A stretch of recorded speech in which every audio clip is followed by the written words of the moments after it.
Skip level meetings are a great opportunity for senior leaders to get direct feedback, get a pulse on the business, and build trust. But they can also be a minefield if not executed correctly. Today I'm going to share some do's and don'ts so you show up as a leader others are excited to work for. Let's dive in.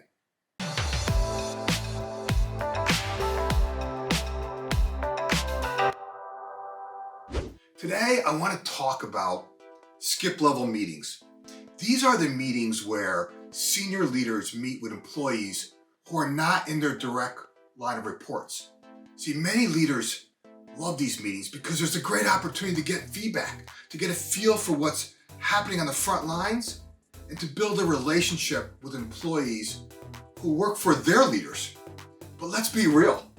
Skip levels can also be a minefield if they're not executed correctly. So let's talk about the do's and don'ts of a skip level meeting. First, you gotta be prepared. You gotta be prepared, and you gotta help those you're meeting with to also prepare. You're meeting with employees who are not in your direct reporting line. So you gotta make sure you know what's going on within their part of the business. Do your research. Understand the projects that they're working on. Get some background on the individuals you're meeting with, both personally and professionally, right? And come prepared with questions. I encourage you to create an outline agenda. I'm a big fan of agendas. And I also encourage you to send it to them ahead of time so they too can also prepare. Keep it simple. Don't over-engineer it. Here are a couple items that I've used before. What's working well with you and the business you support? What's not working in the way that you had hoped? What do you love about the company right now, right? And one of my favorite ones, if you were me, what changes would you consider making or looking into to improve the company? It's one of my favorite ones. There's another one I love. It's like, where do you see yourself a year or two from now? And then the follow-on to that is, what are you doing to work towards that vision right now? Again, these are just a few examples to get you thinking. Second, remain open-minded. See, these meetings are an opportunity to get to know those you don't interact with on a day-to-day basis. So be curious, but do it in a way that encourages like a two-way dialogue, right? It's not an interview, right? It's a big mistake a lot of senior leaders make. It's not an interview, it's a discussion. So stay open to what employees say, even if it's not what you want to hear.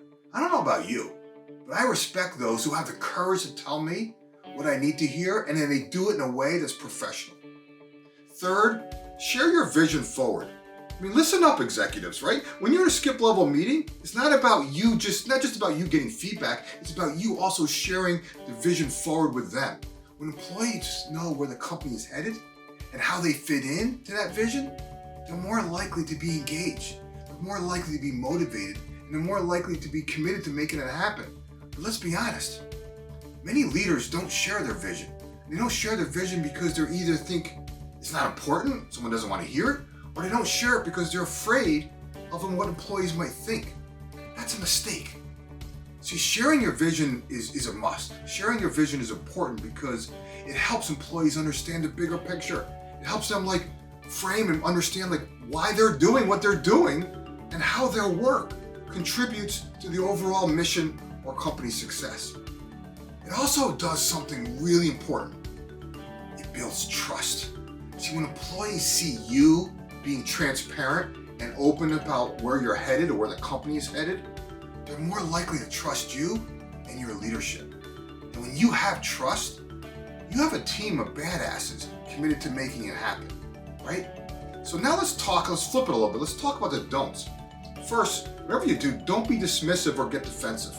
If an employee brings up an issue or concern, don't brush it off or dismiss it as unimportant. Or worse yet, get defensive about it. Listen to what they say and seek to understand the meaning behind what they're trying to say. They may struggle, and most people will, they may struggle to articulate it. And sometimes it's not the surface level topic that's the real issue, but something below it. And your job is to look for the issue behind the issue. It may not be something you can fix immediately, but it's important to acknowledge and value the input and demonstrate that you're listening to them. Second, don't dominate the meeting. This is another mistake senior leaders make, right? It can be tempting to dominate a skip level meeting, but it's important to remember that these meetings are not about you. They're about building a relationship with those employees and understanding the business that they support. If you dominate the meeting, you're going to miss a great opportunity to gather valuable feedback and insights. So you have to show the employee that you're meeting with that you value their input, and then that you're there to understand their perspective and concerns. This is going to build trust. This is going to build a mutual understanding, and this is going to create the beginning of an even better relationship. Lastly, don't undermine an employee's direct leader. This is really, really important. When you commit to something in a skip-level meeting without talking to the employee's direct leader first, you risk undermining their authority. Your direct leader is responsible for that employee. They're responsible they have a better understanding of any situation and the resources available to make any commitments happen.